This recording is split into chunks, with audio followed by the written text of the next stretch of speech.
자, 이제 9장 마지막 장이고요. 이제 히브리서도 금방 끝나가게 됐습니다. 그래서 히브리서 신약 성경 한번 했으면 끝나면 다시 이제 구약으로 한번 가도록 하겠습니다. 또 구약은 어디로 할 것인가를 여러분에게 밴드로 공고를 해서 여러분이 많이 응모하시면 제 뜻대로 정하도록 하겠습니다. 네, 오늘도 역시 지난 시간과 계속되는데요. 오늘은 이제 특별히 예수님의 사역이 무엇인가, 지금 예수님이 무슨 일을 하고 계신가, 그거를 이제 구약의 대제사장이 했던 사역과 예수님이 하고 있는 그 사역을 비교를 잘 해줍니다. 비교를 해주면서 그 당시 이제 유대인들에게 예수님의 사역이 얼마나 탁월한 거냐, 네, 대제사장의 사역보다도 얼마나 탁월한가, 그거를 설득시키는 그런 장면이 나오네요. 그래서 오늘 본문은 예수님이 지금 하시는 일이 무엇인가, 여기에 이제 집중을 하셔야 합니다. 지금 하고 계신 일이 무엇인가. 자, 구약의 대제사장은 1년에 한 번 제사를 지내죠. 1년에 한 번 속죄일에, 거긴 지성소입니다. 성소 중에도 성소, 지성소. 지성소에 들어가서 자기 자신의 죄를 위해서, 그리고 백성들의 죄를 위해서 짐승의 피를 흘리죠. 2번 흘리는 겁니다. 자기가 죄인이니까.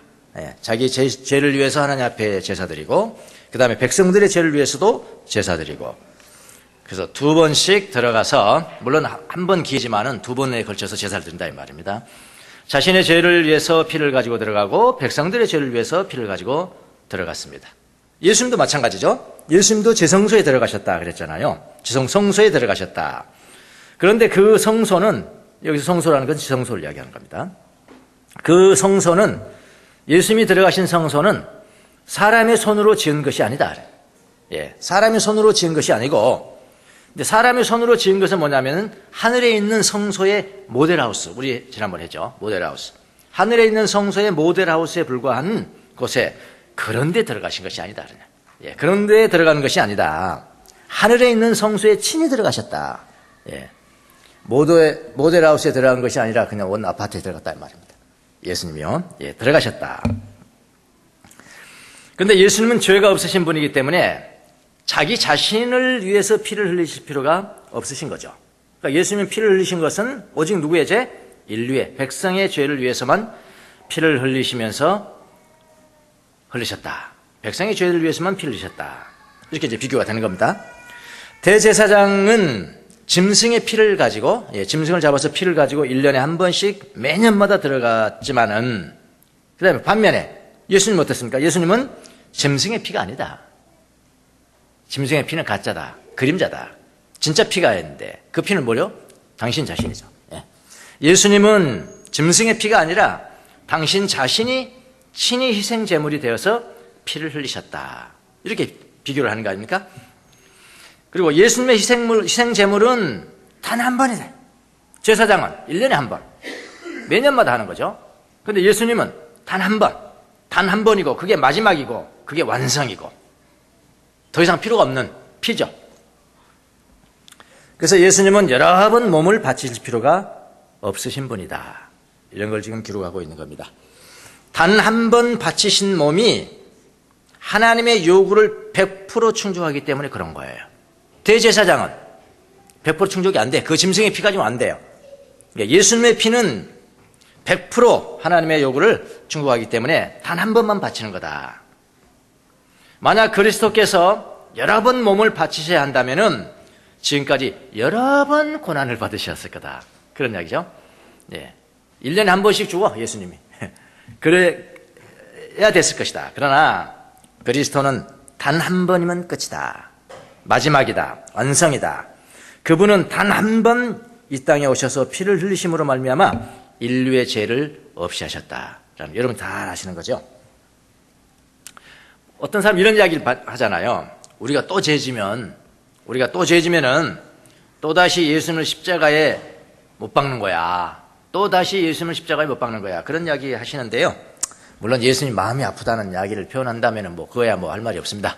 근데 진짜 이렇게 믿는다면은, 예수님 우리가 죄질 때마다 십자가에 또 못 박는다 그렇게 믿는다면 그거는 아니라 이 말입니다. 아시겠습니까? 그거는 아니에요.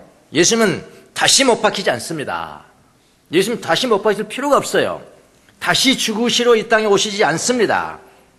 죽으시러 이 땅에 오실 필요가 없습니다. 그러면서 히브리 저자는 이렇게 이야기합니다. 사람은 한 번 죽으면은 그것으로 끝나는 것이다. 27절에 보니까 사람이 한 번 죽는 것은 정해진 것이요 그 후에는 심판이 있다. 이거 우리 많이 인용하잖아요. 너 죽으면 이제 심판이 있는 거야. 그때 인용하는데요. 여기 써진 것은 사실은 문맥은 그런 의미의 문맥은 아니에요. 예수님도 한 번 죽는 거야. 이런 뜻입니다. 예수님도 한 번 죽고 그 다음에 심판받는 거야. 사람이 한 번 죽는 것은 정해진 것이요 그 후에는 심판이 있다. 모든 인간은 단 한 번 태어나고요. 맞습니까? 단 한 번 태어나고요. 단 한 번 삽니다. 재방송 없어요. 여러분 삶이 재방송 없어요. 네, 단 한 번 사는 겁니다. 그 다음에 단 한 번 죽습니다. 죽은 다음에 어떻게 해요? 그동안 내가 살면서 어떤 삶을 살았는가에 대해서 심판만 있는 겁니다. 심판이 남아 있습니다. 예수님도 똑같아요. 사람이시잖아요. 예수님도 똑같다. 예수님 단 한 번 태어나셨습니다. 단 한 번 33년을 사셨어요.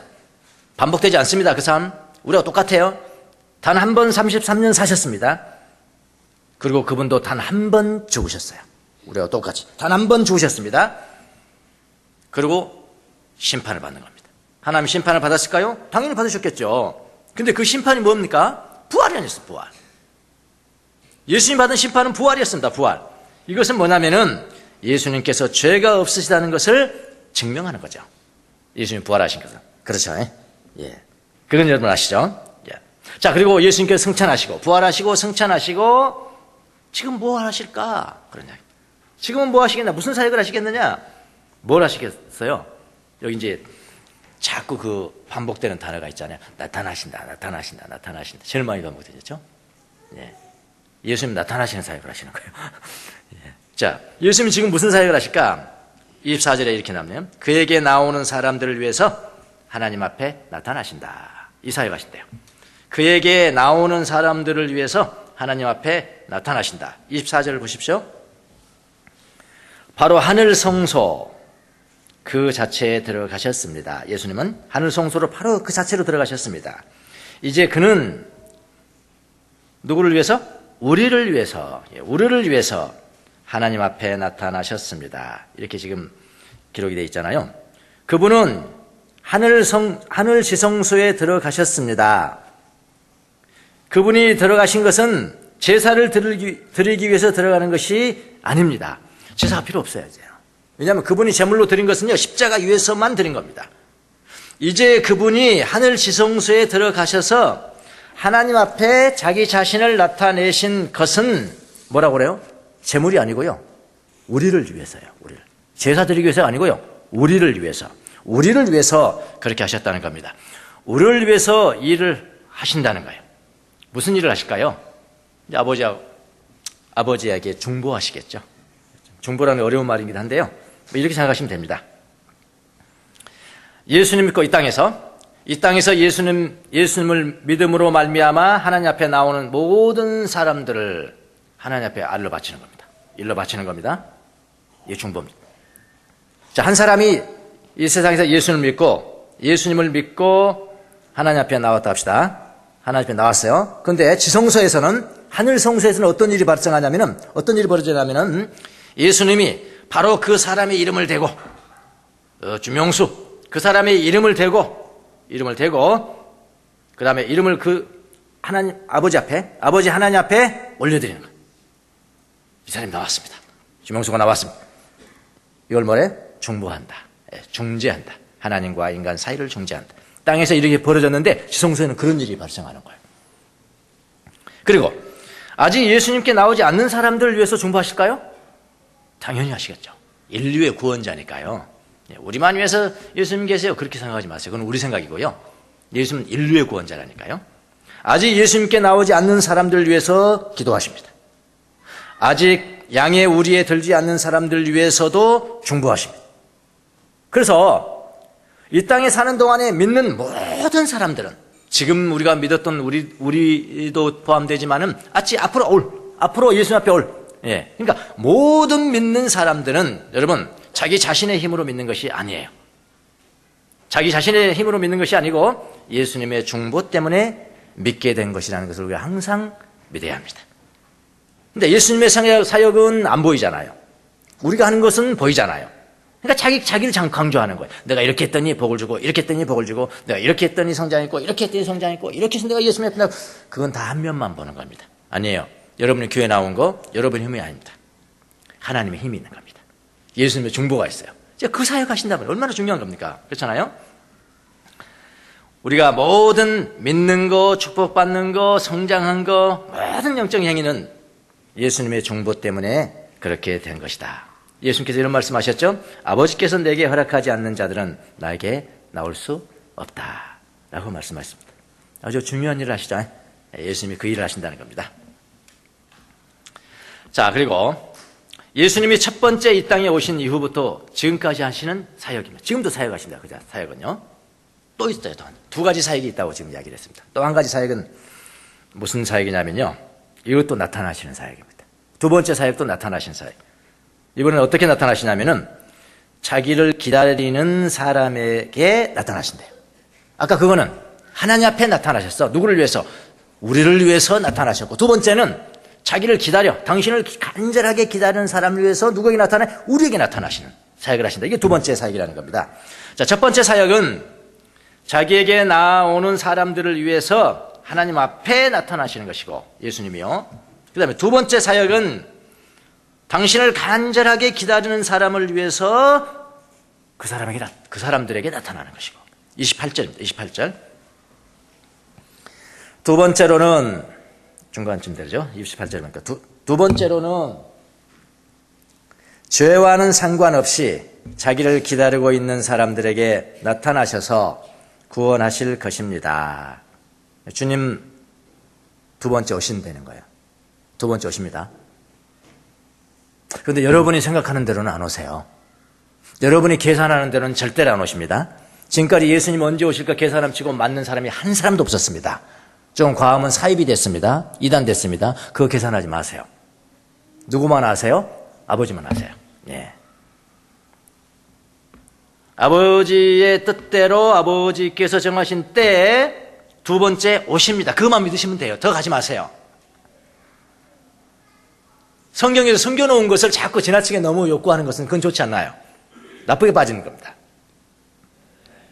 지금 성경에서 열어놓은 것만 해도 지금 바빠 죽겠는데 꼭 열어놓은 것을 하지 못한 사람들이 꼭 열어놓지 않는 것에 대해서 아주 신비롭게 생각하고 자기만 알고 있는 거라고 생각하죠. 그거 다 안 됩니다. 열어놓은 것에 대해서만. 두 번째는 오십니다. 그것만 아시면 돼요. 두 번째 오십니다. 근데 예수님이 두 번째 오실 때는 죄와는 상관이 없으시대요. 죄와는 상관은 없으시. 다시 말하면 첫 번째처럼 죽으시기 위해서 오시지 나타나지 않는다 이 말입니다. 근데 누구를 위해서 나타나냐면은 그분을 기다리는 사람들을 위해서 나타나십니다. 그분을 기다리는 사람을 위해서 그렇게 썼나요? 자기를 기다리고 있는 사람들에게 나타나셔서 구원하실 것입니다. 기다리다. 아페크 데코마이. 아페크 플러스 데코마이. 아페크 데코마이. 아페크는 접두. 그 다음에 데코마이. 이렇게 됐거든요. 데코마이라는 단어만 쓰더라도 기다리다. 그런 뜻인데. 기다린다는 단어인데 접두가 붙으니까 어떻게 돼요? 간절히 기다린다. 예, 그래서 영어 성경을 보면 간절히 기다린다. 그렇게 번역이 됐어요. 우리는 기다린다. 간절히 기다린다는 뜻입니다. 예수님을 믿은 이후에 그 다음 우리는 어떤 삶을 살아가느냐? 예수님 오실 때까지 어떤 삶을 살아요? 간절히 기다려. 예수님께 나온 이후에 그분을 간절히 기다리는 사람들을 위해서 구원을 주시기 위해 나타나신다. 두 번째로 나타나신대요. 그게 예수님의 사역입니다. 두 번째 나타나신다. 자, 예수님은 하나님 우편에 계셔서 우리를 위해서 지금도 도우신다는 것 첫 번째 사역이죠. 예, 도우시고 기도하시고 일하시고 믿게 하시고 성장하게 하시고 죄를 깨닫게 하시고 회개하게 하시고 더욱더 앞으로 나아가게 하시고 그런 거 다 예수님의 사역입니다. 중보 사역입니다. 중보하신다. 그 그 다음에 두 번째 사역이 뭐라고요? 재림하신다. 두 번째 오신다. 근데 두 번째 오실 때는 그분이 죽기 위해서 재림하는 것이 하시는 것이 아니고 뭐라고요? 그분을 간절히 기다리는 사람들에게 구원을 주시기 위해서 오실 것이다. 그게 전부입니다. 오늘 이렇게 보시면 여러분 성경을 잘 보신 겁니다. 아, 예수님의 사역을 이야기하는 거구나. 첫 번째 지금 사역, 첫 번째, 그 다음에 두 번째 오실 때까지의 사역, 그 다음에 두 번째 오시는 것인데, 두 번째 오실 때 그때는 무슨 사역이냐? 간절히 기다리는 사람들 위해서 구원을 주기 위해서 오시는 사역. 두 번째 사역. 여기까지는 여러분도 엔간하면은 잘 아시는 것이고요. 오늘 무슨 말인지 모르겠는데요. 그러면은 왕초보입니다. 오늘 지금 무슨 말인지 모르겠는데요. 왕초보. 기본적인 딱 틀이 안 돼 있는 거예요. 교리가요. 이런 것은 다 아시는 분입니다. 여기까지는 여러분도 다 아시는 겁니다. 이건 주님께서 하실 겁니다. 그렇죠? 주님께서 하세요. 더 중요한 게 뭘까요? 주님께서 하시는 일일까요? 이거는 뭐 움직일 수 없는 사실이니까. 주님께서 하시는 일일까요? 아니면은 우리는 그럼 어쩌란 말입니까? 우리가 해야 될 일일까요? 주님께서 하시는 일일까요? 우리에게 더 중요한 것은 여러분, 주님께서 하신 일은 이거는 움직일 수 없는 거니까요. 내가 어떻게 해야 됩니까? 그가 더 중요합니다. 우리는 어떻게 해야 되는가? 우리는 무엇을 해야 하나가 더 중요한 것 같습니다. 예수님이 하시는 사역이 두 가지니까 우리가 할 일도 당연히 두 가지가 될 것 같은데요. 예수님 첫 번째 사역이 뭐라고요? 믿게 막 기도한다. 믿어라, 믿어라, 믿어라. 죄 용서받아라, 죄 받아라. 너 죄인이다, 죄 용서받아라. 죄 용서받는 것은 내가 흘린 피밖에 없다. 이걸 믿음으로 말미암아 너는 구원받는 거야. 내가 하나님 앞에 내가 중보할 거야, 중보할 거야. 그 사역이니까 우리가 하는 첫 번째 사역이 뭡니까? 그거 믿는 사역이죠. 믿는 일입니다. 우리의 중요한 일입니다. 예수를 믿는 일이고요. 그 다음에 두 번째는, 두 번째 사역이 뭐라고 그랬어요? 간절히 기다리는 자들에게 나타나신다. 그럼 우리가 할 일이 뭡니까? 간절히 기다리는 거죠. 그 두 가지예요, 여러분. 신앙은 두 가지면 다 끝나요. 예수님이 하신 사역이 두 가지니까. 히브리 저자의 말대로. 우리가 할 일도 두 가지예요. 예수님 믿고요, 예수님 기다리세요.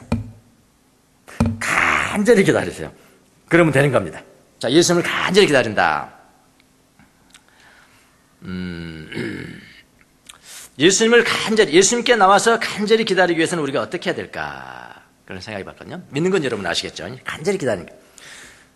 여러분, 그분을 기다리려면은 아무 곳에서나 기다리면 안 됩니다.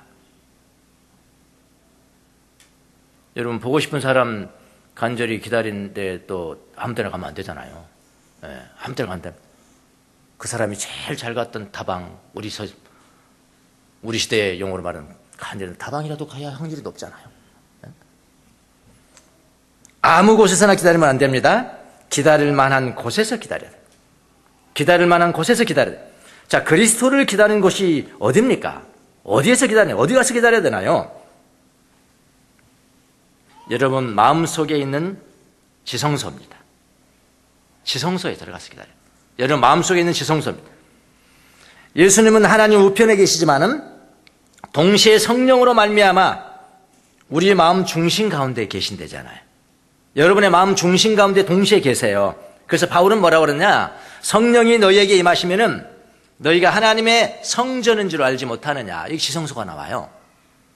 하나님의 성전, 지성소인지 알지 못하느냐. 거기 성전이 나오스입니다. 나오스는 지성소라는 뜻이에요. 그냥 성소 아닙니다. 지성소입니다. 너희 몸이 하나님의 지성소인지 알지 못하느냐. 잘 보세요. 사람의 손으로 지었던 성전이 성소가 있고 지성소가 있죠. 근데 예수님이 오셨어요. 예수님 오셔서 이거 다 헐어버려라. 내가 3일 만에 지을게. 자기 몸된 지성소를 가리켜 그렇게 말씀하신 것이라. 그럼 예수님이 지성소고요. 그분이 어디 계세요? 우리가 믿음으로 말미암아 우리 심령 가운데 계시죠. 우리 마음 가운데 계시잖아요. 우리 마음 가운데 계시고 성령이 임한 자에게는 너희 몸이 하나님의 지성소다. 지성소가 여기가 된 겁니다. 우리 마음 중심이 지성소예요. 그러면 주님을 간절히 기다리기 위해서는 바로 여러분의 마음 중심에 있는 지성소에서 기다려야 되는 거예요. 너무나 당연한 거죠. 간절히 기다린다. 자, 기다린다 그러니까 이 기다린다는 게 뭐냐? 간절히 기다린다는 헬라어를 조금 더 분석을 해보겠습니다. 아페크데코마이라고 그러는데요. 이 데코마이라는 뜻은 기다린다는 뜻도 있지만 이런 뜻이 있습니다. 받아들인다. receive. 받아들인다. 웰컴한다. 그 다음에 동의한다. 동의한다. 그 다음에 허락한다. 그 다음에 뭐가 있냐면요. 뭐뭐로 접근한다. close with. 아주 가까이 된다. 접근한다. 그런 뜻이 있거든요. 그러니까 여기에 접두어가 붙었으니까 어떻게 해석하면 됩니까? 그리스도를 간절히 기다린다는 것은 그분을 철저하게 받아들인다. 그분을 철저하게 받아들인다. 철저하게 동의한다. 아주 가까이 접근한다는 뜻이다. 어디에서 그렇게 할까요? 어디에서요? 바로 여러분의 마음 중심에서 그렇게 한다는 뜻입니다. 마음 중심에서요. 철저하게 받아들이고 철저하게 동의하고 철저하게 가까이 한다.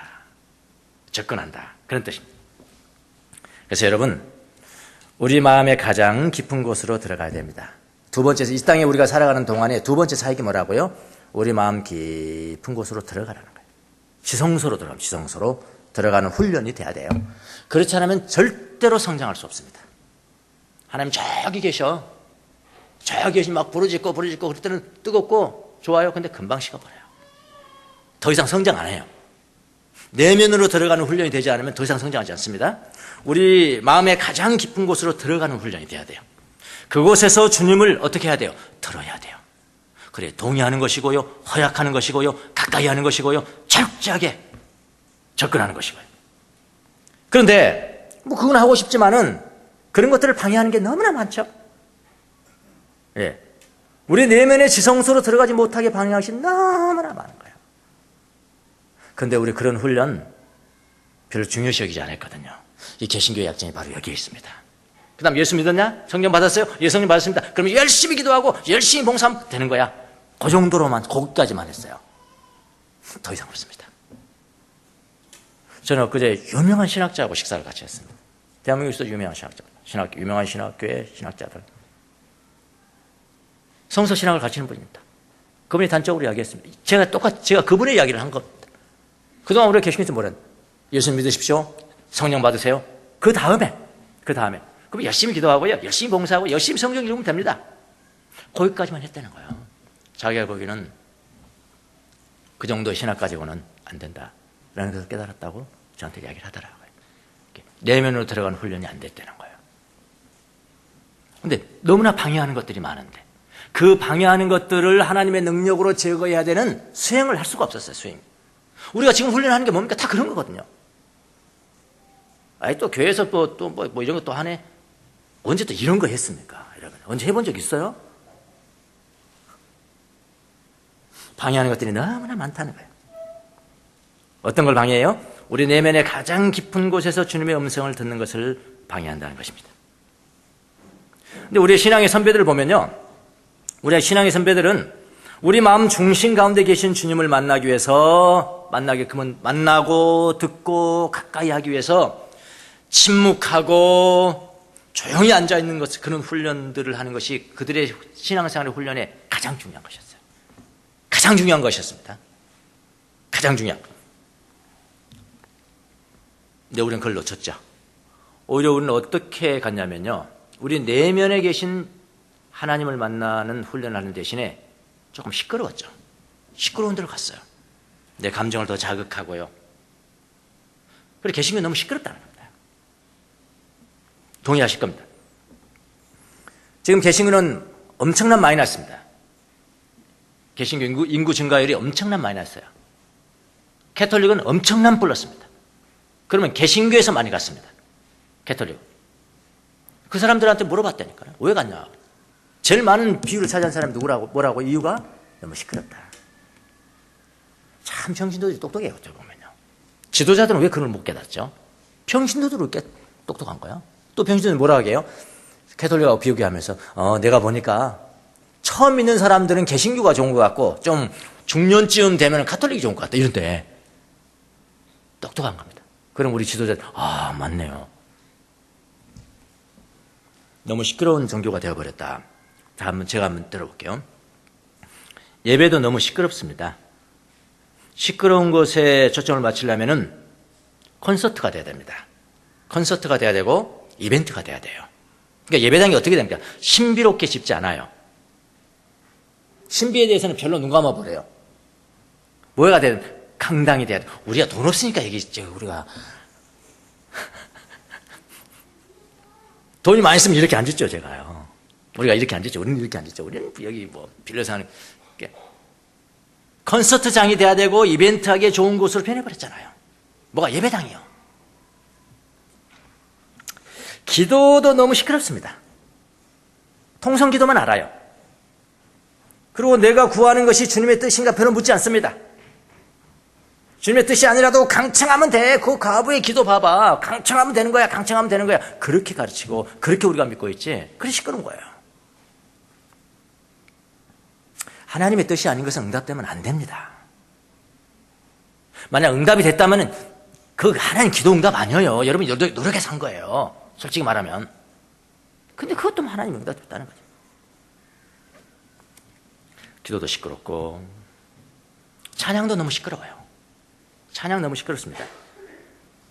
감각적으로 어떻게 흥분하고 느껴져야 찬양 같은 생각을 하는데 아니에요. 감각 하나님 아닙니다. 찬양 좀 조심해야 됩니다.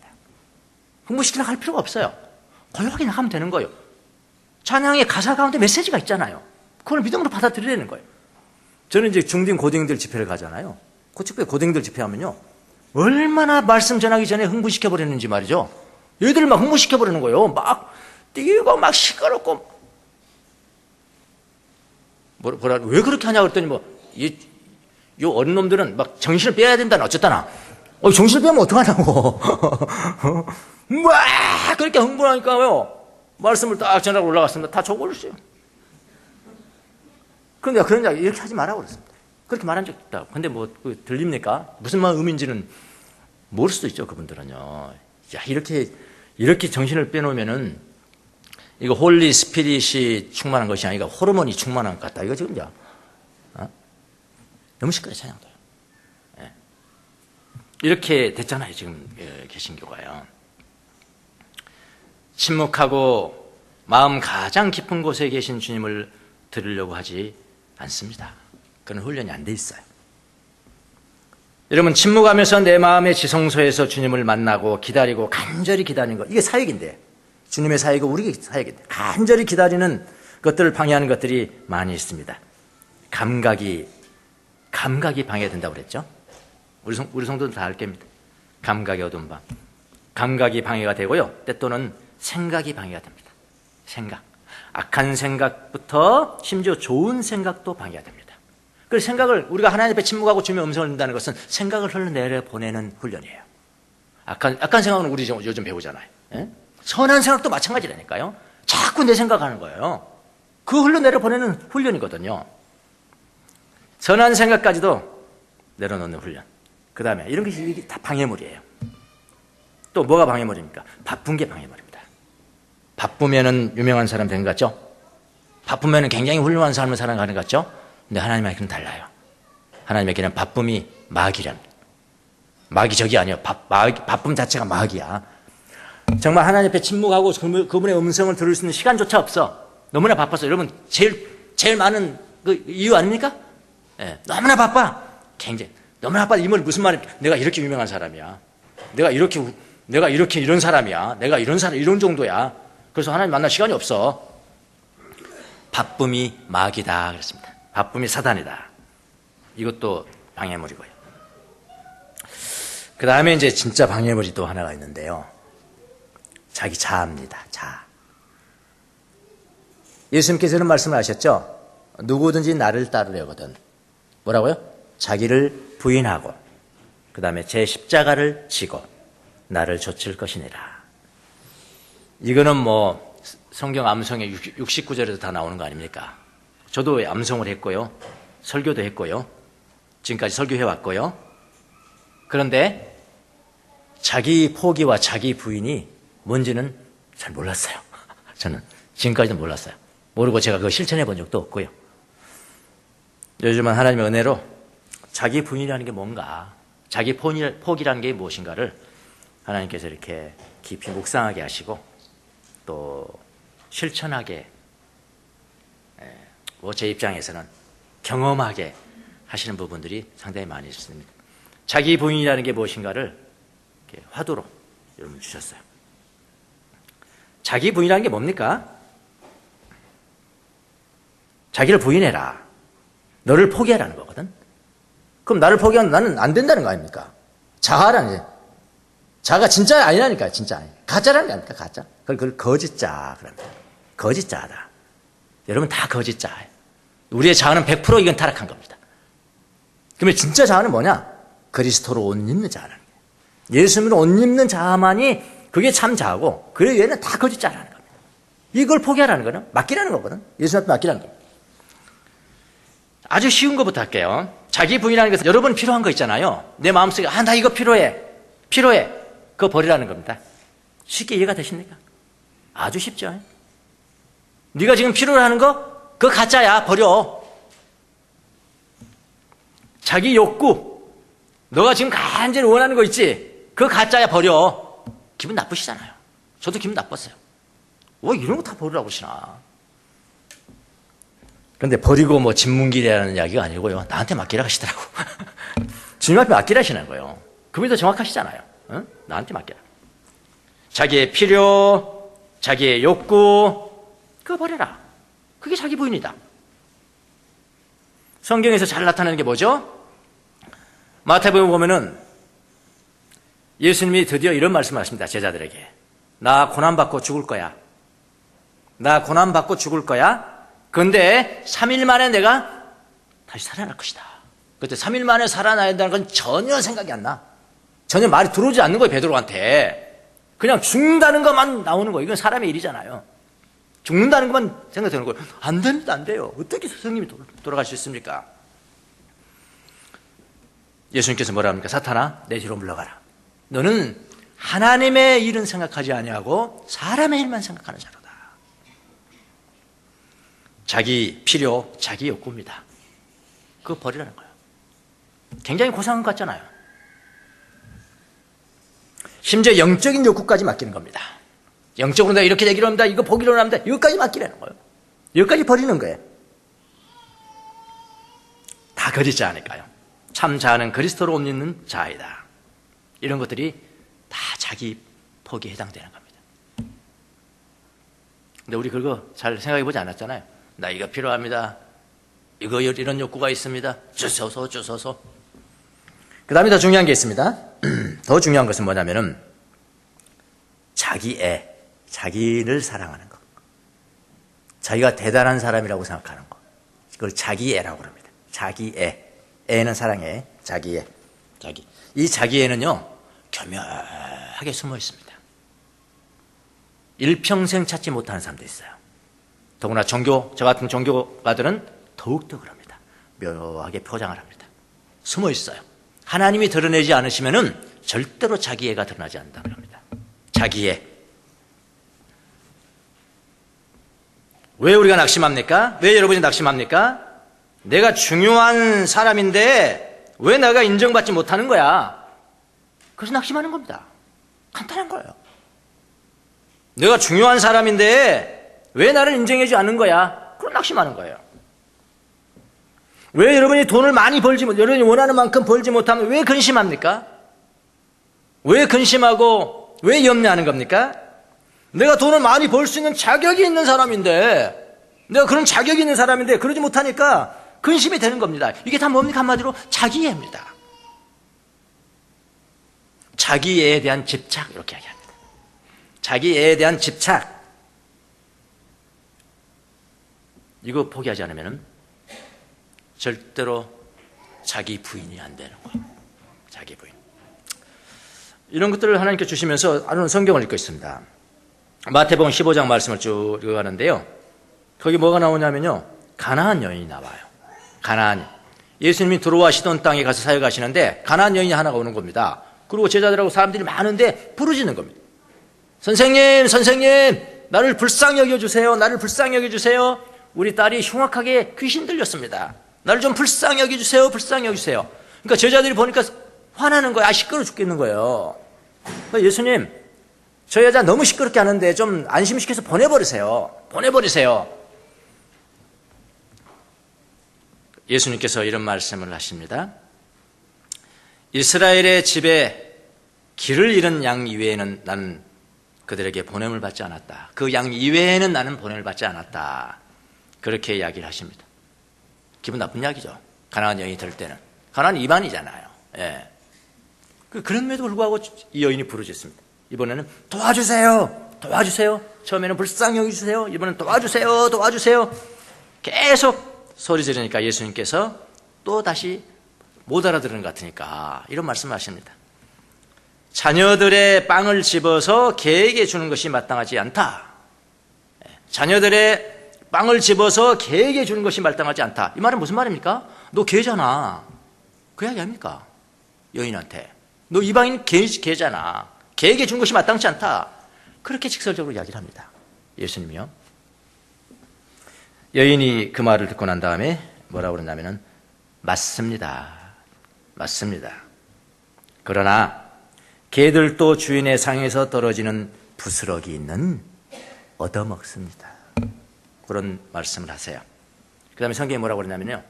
그제서야 토테 at that time. 바로 그때 예수님께서 그 여인에게 말씀합니다. 내 믿음이 크다 그랬거든요. 내 믿음이 크다. 한번 잘 보세요. 예수님이 여인들한테 아무리 이방이라고 그러더니 개에게 던지는 게 마땅치 않다. 그렇게 할 그분의 인격이냐고요. 여러분 예수님을 아시잖아요. 네. 그분은 그럴 분이 아니시잖아요. 그럴 분이 아닌데 그렇게 했어요. 그러고 난 다음에 여인의 행동을 보고 난 다음에 그제서야 내 믿음이 크다 했다면 그건 예수님 의도는 뭡니까? 시험하는 거 아닙니까? 시험하는 거 아닙니까? 이 가나안 여인을 시험하는 거잖아요. 가나안 여인은 뭘 시험하는 거예요? 가나안 여인이 자기를 포기하는가 안 한가? 자기에 대한 집착을 버리는가 안 버리는가? 그거 시험하는 거거든요. 이해가 되시나요? 전 주님께서 그냥 깨닫게 해주시던데요. 아, 바로 이거였구나. 자기 애를 주님 앞에 내려놓는 거, 그게 자기 부인입니다. 맞습니다. 나는 개밖에 안 됩니다. 주님 앞에서는 개밖에 안 돼요. 내가 이렇게 비참한 사람이에요. 내가 얼마나 연약한 사람인지 아시잖아요. 내가 얼마나 무지한 사람이고 무식하고 그런 사람인지 아시잖아요. 이게 자기에 대한 집착을 빼는 겁니다. 그게 안 되면 안 돼요. 더 이상 성장이 안 되는 거예요. 불안하고 근심하고 낙심하고. 우리 요즘 막 8가지 정념들 배우잖아요. 이것도 자기 부인이 안 되는 거, 자기에 대한 집착도 깊이 있게 하나님의 음성을 듣지 못하게 만드는 방해물 중에 하나입니다. 예. 사역은 2가지라고 그랬습니다. 예수 믿으세요. 이것도 주님의 사역 중에 하나지만, 그리고 다른 한 가지 있습니다. 결정판입니다. 주님을 간절히 기다리세요. 간절히 기다리는 것이 무엇이냐? 내 내면에 계신 예수 그리스도, 그분을 철저하게 동의하고 철저하게 접근하고 철저하게 그의 음성을 듣는 그런 훈련을 하라. 침묵 많이 하세요. 침묵. 이런 이야기를 했습니다. 어떤 사람이 침묵으로 기도하는 것은요, 실패하는 법이 없다. 통성으로 기도하는 것은요, 여러분 몇 프로나 성공하십니까? 저 경우는 50% 안 돼요. 10가지 기도했는데 5가지 응답 안 됩니다. 왜냐하면 5가지는 이미 다 내 뜻이거든요.